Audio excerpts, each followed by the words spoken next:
Right, so as motorhome and camper van owners, we're being told by the local authorities that the reason for these no overnight parking bans is because of noise, rubbish being messed, waste being dumped. And I set out to either prove or disprove what we're being told, basically. So here's that video. Tell me what you think. Oh, and not to mention that the camper vans are an eyesore and blocking the views. Right, so if it's not persecution of motorhome owners, what is it then? Because there seems to be nothing, no mention of this, commercial vehicles. Not one.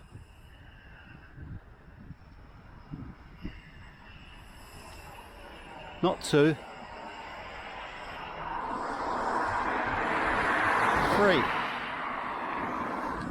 Three today. And that's a small number in comparison to what there normally is. The lorries, there's normally multiple lorries here. I don't know, 5, 6 is a roughly average. So why no mention of the lorries and coaches?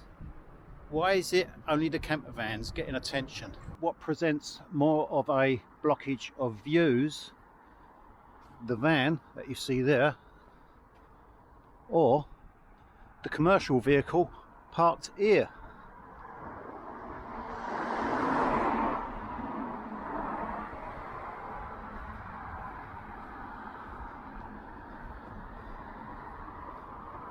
Parked in the same area of the camper vans and motorhomes.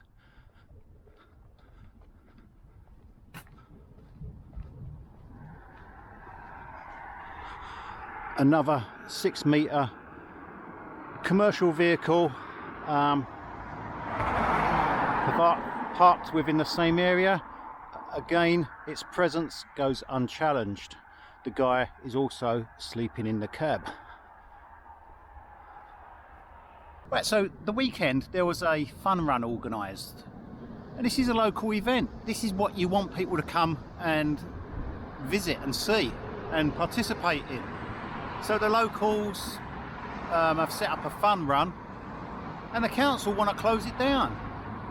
None of it is making any sense. You've got commercial vehicles parked here, but nobody sees them. You don't see a coach, multiple coaches, you don't see lorries. So what is going on? I can only see it as persecution of camper van owners, discrimination of camper van owners, jealousy. That's what I put it down to. Right, so as you can see, a lot of the shops along Morecambe are actually shut down, derelict, non-existent. A lot of them are not open. So I'm really struggling to actually get to speak to some of the shop owners. But I'll keep trying. Okay, so has the council had any correspondence with you over the camper van parking on the prom? No. Nothing at all? Nothing.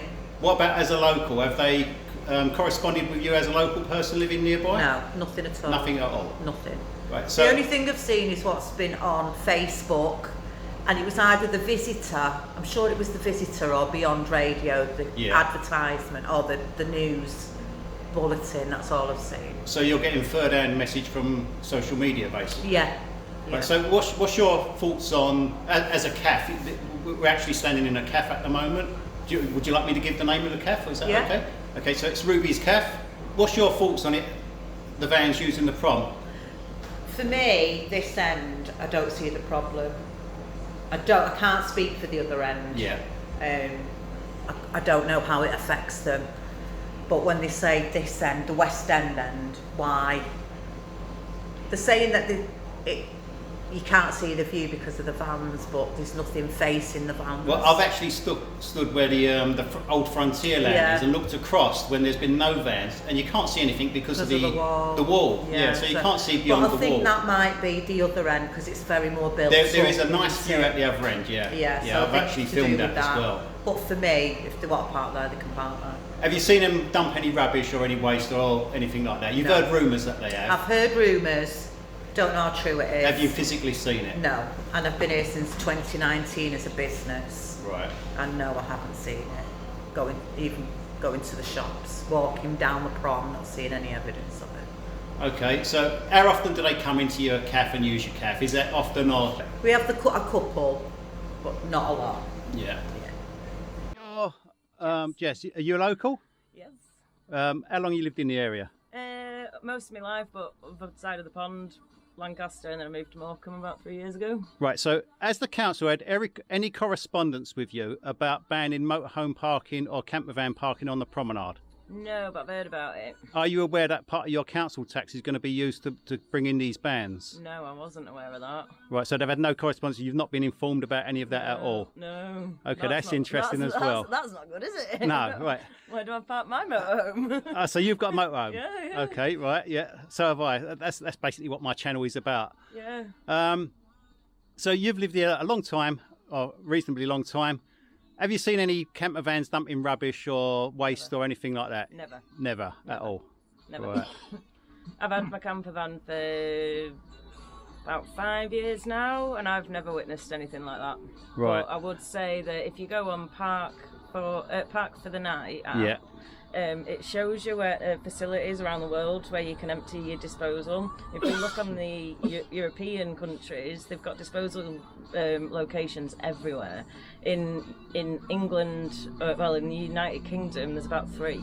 Yeah. So when you put it in that perspective, if you want to spend money, if you want to spend money banning camper vans from parking, why don't we put that money somewhere where we're providing facilities where they can dispose of their waste in a suitable manner, Yeah. instead of banning them from being able to. Yeah, my thoughts are, why can't the motor waste services provide a facility where you could just drive in, dump your waste, fill up with water and move on? That's it.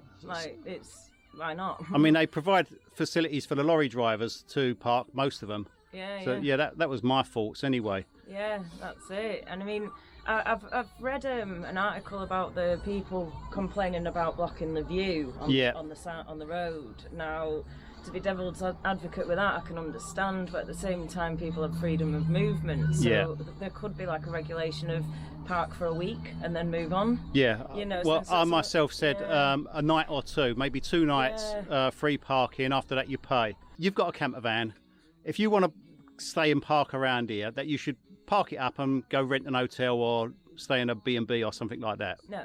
Do you see any sense in that? Why would you buy a motorhome? Exactly. Yeah. It puzzles me, yeah. I can't sleep in a hotel, but I can sleep in my motorhome. Yeah. Right? Yeah, I think I'm paying for this motorhome. I pay my road tax. I pay my insurance. Exactly. That's my thoughts as well. So everyone has a right to the road, like bicycle users, and I think we all just have to find a way that we can all coincide and not disturb each other too much. Like not disturb people with their freedom to movement, and not to disturb people that are local to the area. You have to find a compromise. But to go full hard attacking the motorhome community, it's not ideal, is it? Yeah. Okay, thanks for your time. And your name is? Jess. Jess, I think I got that in the beginning. But thanks for your time. Okay, so have you had any correspondence from the council regarding the banning of motorhomes and camper vans on the prom? No, we've not had anything, no. No? And you're a local business? Yeah, we are, yeah. And they've not informed you or anything like that? Did you know about it? I know about it from Facebook. So social media, you're getting your information, not from the council directly? Yeah. As a local person, have they contacted you and informed you? No, not that I've seen anything. Like I said, I've just seen on Facebook. Right, so what's your thoughts on the motorhomes parking on the prom? Personally, as a business, I don't see the problem with it. I think it brings people, it's bringing tourists to customers. Morecambe. Yeah, it's bringing people, yeah. And we have customers who travel to see us, and they have camper vans, and they might come and stay for the weekend. Yeah. So yeah, I don't personally, myself, don't see any problems with it. Right. So have you seen any waste or any sort of antisocial behaviour, anything like that? Not seen anything of that, no. Yeah. No, not a single thing. Okay, that'll do. Yep. That's brilliant. What is your name? Becky. Becky. First of all, do you live local? Yes. Right, so as a local, has the council had any correspondence with you about banning parking for motorhomes, camper vans on the prom? No. No. So as a business, have they had any correspondence? No. None at all? None. Are you aware that your council tax is going to go up Yes. to pay for the no parking ban? Oh, right. No, I didn't know that. I knew it's going up. Oh, Didn't know right. that. Okay, so you haven't even been informed about that. So part of your council tax will be used to fund the no parking. Right, okay. Have you seen any dumping of rubbish or waste? There's been some mention about dumping of waste and stuff. No. No, you've not seen nothing yourself. No, I drive down the prom every morning, every night when I finish work, don't see anything. Yeah. See all the camper vans there, don't see any rubbish. But no, honestly, I've never seen anything. I've never known any complaints. No one's said anything to me. That's brilliant. Okay. No. Right. What's your name? Clara. It's full. Everywhere I go is closed. There's very few places open. Everything is closed down and not looking too good at the moment. So if you do ban motorhome and camper vans from parking everywhere, this is what's going to happen. So yeah, on your head be it. We're in Rita's Cafe. I guess you're Rita? No, I'm Lynn. Lynn? Rita was my mum. Ah, right, okay, so you've been here a long time. 38 years in July. Right. Sorry, do you want to serve your customer? Go on, Lace. Has the council had any correspondence with you regarding the banning of the motorhomes and the camper vans on the prom? None whatsoever. You've not been notified, you've not No. been asked? No. And you're a business? Yeah. What about as a local? As a local, do you know they plan on banning the motorhomes and camper vans on the prom? No, no idea. Because all these people are your potential customers. And I don't see what harm they do. Yeah, Yeah. okay. So you've not seen any mess or any antisocial behaviour from them or anything like that? None whatsoever. We have quite a few customers that have the mobile phones and everything. Yeah. Problems with them. Well, I spoke to a few last year and they recommended your cafe actually. So That's what to hear. yeah, that's why I've come in here today. So yeah, no correspondence, nothing at all. None whatsoever. Did- And they've done this with the car park machines now. Yeah. People can't pay in cash. They have to go online or they have to use an app. Older people don't know how to do that. Yeah. So all the businesses. So that's in your business as well. The market- And did they have any correspondence with you about that? Did they? Nothing at all. None at all. I've Right. been asked to start a petition regarding it because the market is suffering and the businesses on the front line. Yeah, And Morrison's are just getting packed out because people are parking over there. yeah. And they'll use card machine in there and And I don't think they have to pay in Morrison's as long as they're only there for less than 3 hours. oh right, okay. Yeah, And they've got their own car park. they have. Yeah. Right. So yeah, thank you for your time. You're very welcome. I'll leave you Good to get luck on with with your it all. business. Right, thank you. I'd like to give a shout out to Asa. It was Asa that recommended that I do this video, and he suggested that I do a impact assessment of businesses on the prom and interview locals. So this video is down to you, Asa. Thanks for that. Right, I'm doing a video every Monday and Thursday, so stay tuned for those. I could go on posting this all day long. I literally visited almost every business along the prom that was open, and they all pretty much said the same thing. There was only one person that actually said he disagreed with the parking on the prom, but he did go on to say that the council should make other facilities available to motorhome users, and this should be of no charge on a short-term basis, and maybe a charge if people wanted to stay long-term. So yeah, thanks for watching, and I'll see you on the next one. Obviously the council has not had any assessment on the impact because they've not contacted anyone. There you go. Morecambe Council, you're crap.